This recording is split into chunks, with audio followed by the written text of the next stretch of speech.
তো আজকের চলে আসলাম দেখো বড় মার কাছে। তো সত্যি মানে কৌশিকী অমাবস্যায় যেরকম ভিড় হতে পারে, আমরা মানে কি বলতো, আমরা 3,000 মানে লোকের পিছনে, তাও মনে হয় 3,000 নয়, 4-5 হাজার হবে।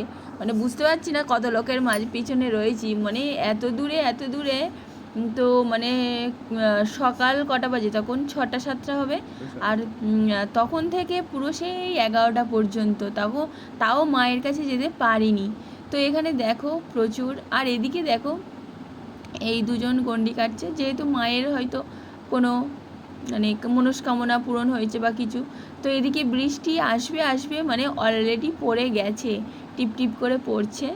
আর এখানে মায়ের কাছে কথায় আছে কি বলো তো, বড় মা কার, বড় মা সবার, সত্যি সবারই। আর আমার মনস্কামনা আমি সত্যি মাকে বলেছি।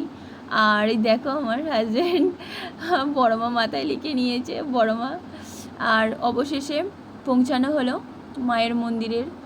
তো এত ভালো লাগছে।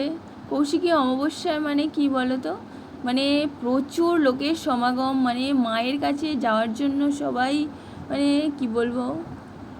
তো অবশেষে এখানে একটা সিস্টেম দেখলাম, তো অল্প অল্প কিছু লোক যাচ্ছে আর দড়িটা ফেলে দিচ্ছে। এটাও ভালো লাগলো, কেন জানো, যে সবাই পুজো দিতে পারবে মায়ের কাছে। মা তো সবারই। আর ভালোভাবেই পুজোটা দেয়া হয়েছে, কারণ ভিড়ের মধ্যে দেখো সবাইকেই সুযোগ দেওয়া উচিত, কি তাই না?